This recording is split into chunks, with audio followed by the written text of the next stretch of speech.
एक दूर दराज मुल्क में एक अजीम बादशाह हुकूमत करता था। उसका नाम सुल्तान बहादुर था और वो अपनी रियाया का बहुत ख्याल रखता था। सल्तनत में अमन व अमान था और हर तरफ खुशहाली फैली हुई थी। बादशाह का एक छोटा भाई भी था जिसका नाम शाहीन था। शाहीन अपने भाई की शोहरत और ताकत से हसद करता था। उसके दिल में हमेशा तख्त हासिल करने की ख्वाहिश रहती थी। वो छप छप कर साजिशें बनाता और बगावत की मंसूबा बंदी करता। एक दिन शाहीन ने बादशाह को खाने पर जहर देने का मंसूबा बनाया। उसने अपने वफादार समझे जाने वाले बावर्ची को रिश्वत दी। बावर्ची ने डर कर शाहीन की बात मान ली। बादशाह को इस साजिश का कोई इल्म नहीं था। शाही दरबार में एक शानदार ज़ियाफत का एहतिमाम किया गया। सुल्तान बहादुर अपने मेहमानों के साथ खुशी खुशी बैठा था। शाहीन ने मौका देखकर जहर मिला खाना बादशाह को पेश करवाया। बादशाह ने पहला लुक़मा लिया तो उसे शदीद दर्द महसूस हुआ। वो फौरन कुर्सी से गिरा और बेहोश हो गया। दरबार में अफरा-तफरी मच गई और लोग घबरा गए। शाहीन ने फौरन अपने सिपाहियों को बुलाया। इसने ऐलान किया कि बादशाह बीमार हो गया है। शाहीन ने खुद को नया बादशाह करार दे दिया। इसने सुल्तान बहादुर को कैद खाने में डाल दिया। बादशाह का बेटा शहजादा फिरोज ये सब देख रहा था। फिरोज अपने वालिद की हालत देखकर बहुत दुखी हुआ।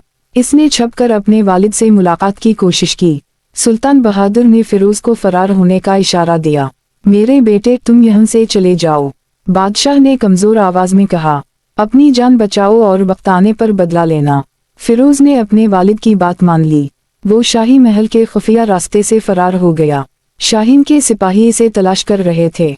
फिरोज ने एक पुराने कुएं में छपकर रात गुजारी। सुबह होते ही वो जंगल की तरफ भाग निकला। इसका दिल गम और गुस्से से भरा हुआ था। वो अपने वालिद की बेबसी को भला नहीं पा रहा था। इसने कसम खाई कि वो इस गद्दारी का बदला जरूर लेगा। फिरोज कई दिनों तक जंगलों में भटकता रहा। इसे भूख और प्यास सताती रही। वो एक छोटे से गांव में पनाह लेने पहुंचा। गांव के लोगों ने उसे अजनबी समझा। एक मेहरबान बूढ़ी औरत ने उसे खाना दिया। फिरोज ने उसे अपनी कहानी सुनाई। बूढ़ी औरत ने उसे हमदर्दी से सुना। इसने फिरोज को एक महफूज जगह पर छुपा दिया। फिरोज ने वहां रहकर अपनी ताकत बढ़ाने का फैसला किया। कई महीने गुजर गए और फिरोज गांव में ही रहा। इसने गांव के बुजुर्गों से जंगी फनून सीखे। एक पुराने सिपाही ने उसे तलवारबाजी सिखाई। फिरोज ने तीर अंदाजी में भी महारत हासिल की। इसका जिस्म मजबूत और इरादा पुख्ता होता गया। शाहीन ने तख्त संभालने के बाद जुल्म शुरू कर दिया।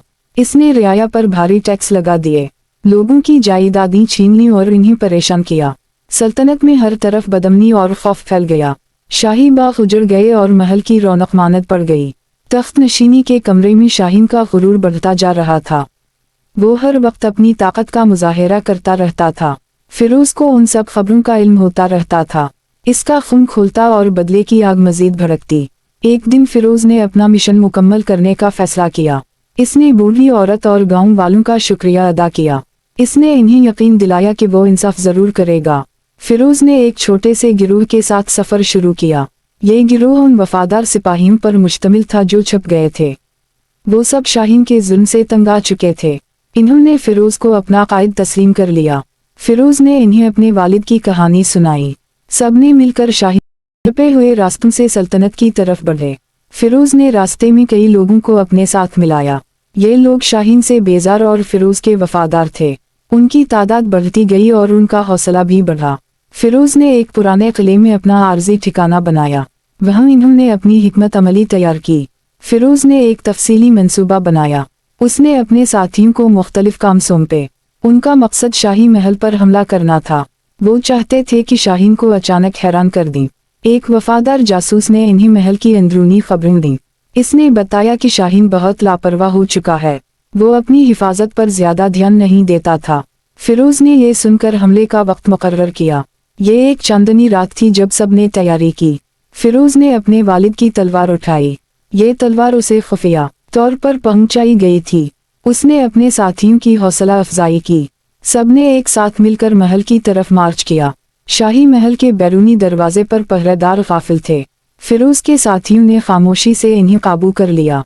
वो महल के सहन में दाखिल हुए बगैर शोर किए। फिरोज का दिल तेजी से धड़क रहा था। उसे अपने वालिद की कैद और दिख याद आ रहा था। वो सीधा तख्त नशीनी के कमरे की तरफ बढ़ा। शाहीन वहां अपने मुशीरों के साथ बैठा था। इसे किसी हमले की तवक्को नहीं थी। फिरोज ने दरवाज़ा खोला और अंदर दाखिल हुआ। इसके पीछे इसके वफादार सिपाही थे। शाहीन और इसके मुशीर हैरान रह गए। फिरोज, तुम जिंदा हो? शाहीन ने गुस्से से कहा। हम चचा जान, मैं जिंदा हूँ और अपना हक लेने आया हूँ, फिरोज ने जवाब दिया। फिरोज ने अपने वालिद की तलवार निकाली। शाहीन के सिपाही मुकाबले के लिए तैयार हुए। एक जबरदस्त लड़ाई शुरू हो गई। फिरोज ने बहादुरी से मुकाबला किया। इसके साथियों ने भी शानदार कारकर्दगी दिखाई। शाहीन के सिपाही एक एक करके गिरने लगे। आखिर में फिरोज और शाहीन आमने सामने आए। तुमने मेरे वालिद को धोखा दिया, फिरोज ने गुस्से से कहा। इसका हिसाब तुम्हें देना होगा। शाहीन ने अपनी तलवार निकाली और हमला किया। फिरोज ने महारत से वार रोका। इन दोनों के दरमियान शदीद मुकाबला हुआ। फिरोज ने शाहीन को तलवार से जख्मी कर दिया। शाहीन दर्द से कराहा और जमीन पर गिर गया। फिरोज ने उसे कैद करने का हुक्म दिया। शाही बाग में परिंदे दोबारा चहचहाने लगे। सल्तनत में अमन और इंसाफ बहाल हो गया। फिरोज ने अपने वालिद को कैद से आज़ाद करवाया। सुल्तान बहादुर अपने बेटे की बहादुरी पर फख्र करता था। फिरोज ने तख्त संभाला और एक आदिल बादशाह बना। इसने अपनी रियाया के लिए बहुत अच्छे काम किए। लोगों ने उसे अपने दिलों में बसा लिया। सल्तनत में फिर से खुशहाली और अमन लौट आया। फिरोज ने अपने वालिद की याद में एक यादगार बनवाई।